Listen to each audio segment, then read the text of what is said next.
Every cyclist will remember their first bike with a certain amount of nostalgia, whether it's their childhood bike complete with stabilizers or the later bike which gave them a freedom of which they had never before dreamt. My childhood bike is associated with the painful memory of putting one stabilizer off the curb, falling off into the road and splitting my lower lip open. It was something blue and probably a rally.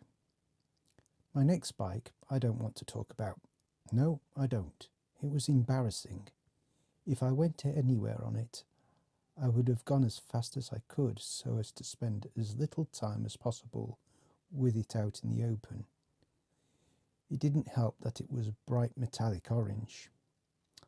I know it's too late to say this to my parents, but chopper, chopper, not clipper. I think I killed it by trying to modify it into something cool with no skills and a hacksaw. Thankfully, salvation came in the shape of a Rally Magnum, such as the one shown in the picture, in my first year of high school. That's when I was 11 years old.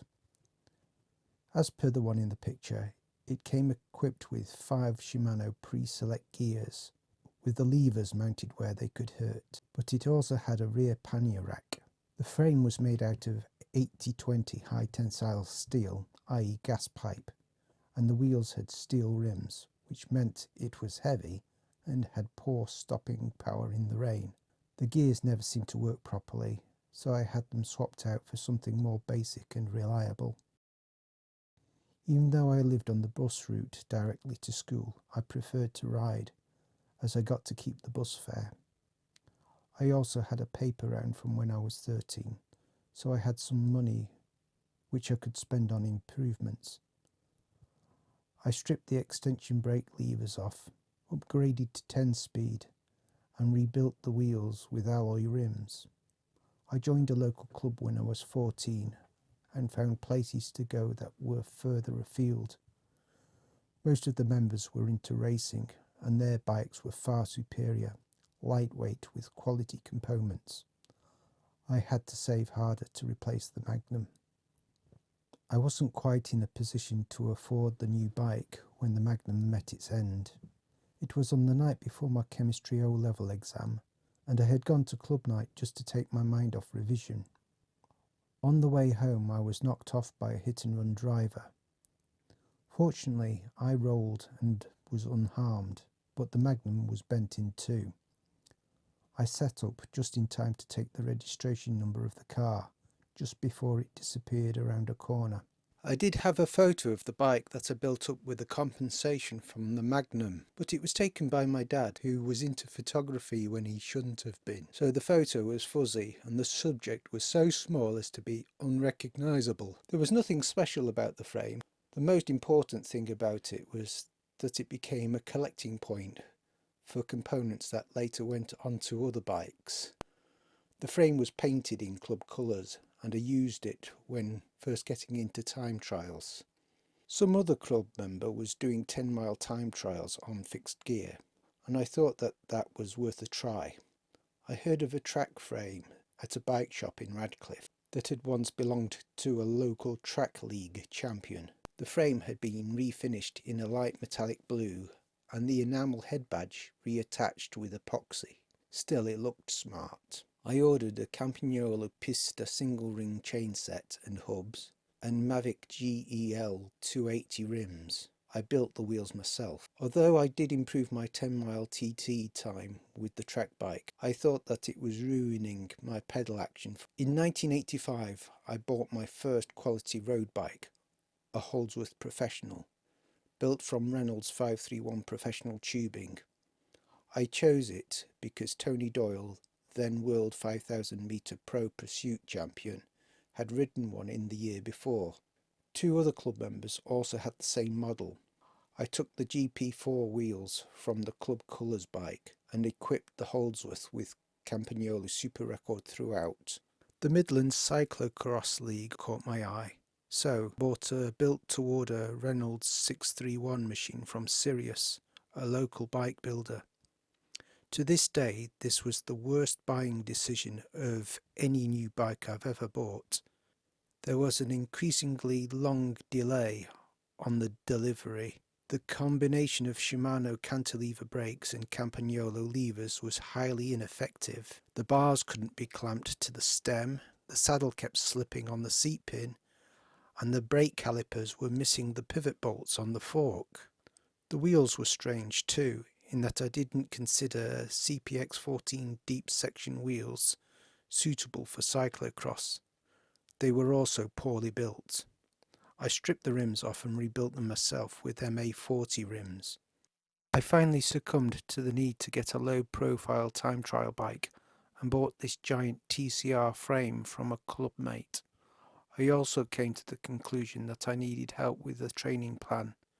Shown here, the TCR has Campagnolo Scirocco wheels, which were borrowed from my Holdsworth Professional. It was an early season club event, and I hadn't even bought an aero helmet at that point. I had always said that I had no need for a bike that came in under the Ride to Work scheme's £1,000 upper limit. My change of mind came in the shape of a Condor Agio with 10-speed Campagnolo Veloci group set and Campagnolo Camsin G3 wheels. With its aluminium main triangle and carbon fibre stays and fork blades, the Condor was comfortable. It also had the capability to take mudguards and a compact chain set, making it an ideal winter club run bike and early season Audax bike. There are also rear pannier attachment points, so I have been both shopping and camping with the Condor. Although the hills into Wales told me I need an even lower gear if I'm ever going to go camping there again. After 3 years of slowly losing weight and improving my power output, I finally cracked the hour for 25 miles using the Giant. I had managed to drop the position of the aero bars and had swapped the wheels out for Planet X Pro Carbon 50s. The thing I look forward to each year was the club's early season trip to Mallorca. 2009 was the first time I went, and since the Holdsworth was heavy in comparison to the bikes of other members, I decided to hire a carbon fibre Telecom liveried Giant equipped with Dura Ace. Although the Dura Ace functioned okay for the most part, I couldn't get over the habit of pulling on my brake when changing the gear up the block. Just to note, the picture is not from 2009, and the Telecom Giant shown wasn't the one that I had hired. This photo is from 2011 and shows me and my friend Paul celebrating having pulled the 1-2 on the switchback climb of Little Sola. Paul was number 1, the bugger.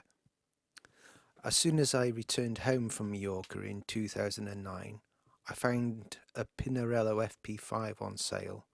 It was my size. I bought the Pinarello, pinched the Pro Carbon 50 wheels off the Giant TCR, and built it up with 10-speed Campagnolo record.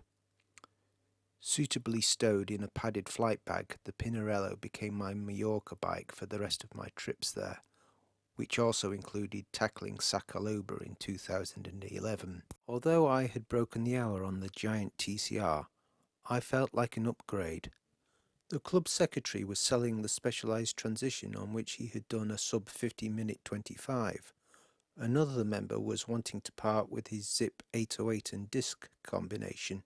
Although I kept with Campagnolo record for the gearing, the strong light Pulsion chain set married up with the Ergomo power meter I was trying out, and the brakes were integral with the frame.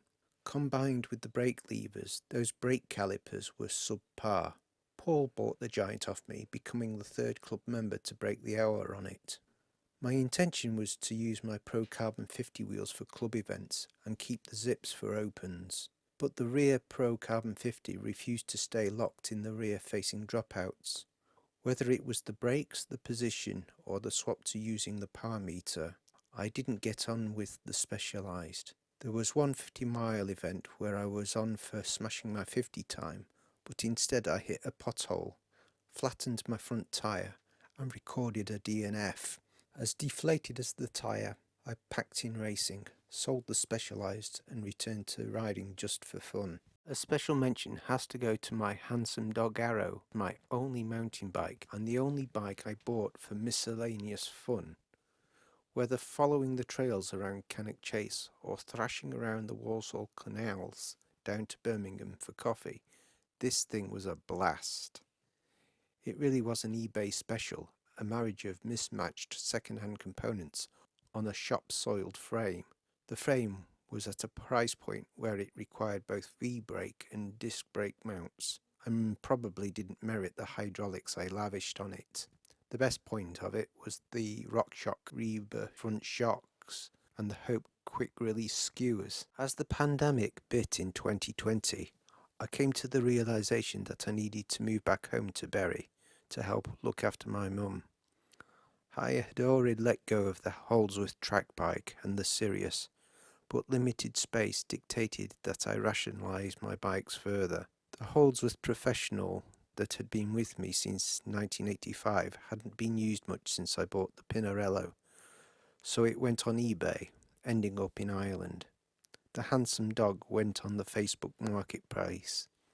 That left me with the Pinarello FP5 and the Condor Agio. So here we are, 2023. I've regained a bit of time, space and stability in my life, and I decided to update my stable of bikes.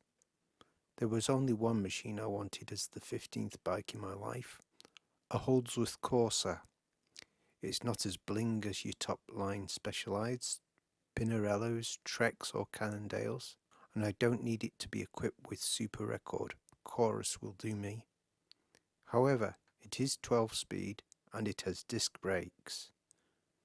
There is something I don't want to use it for, so I've got my eye out for number 16.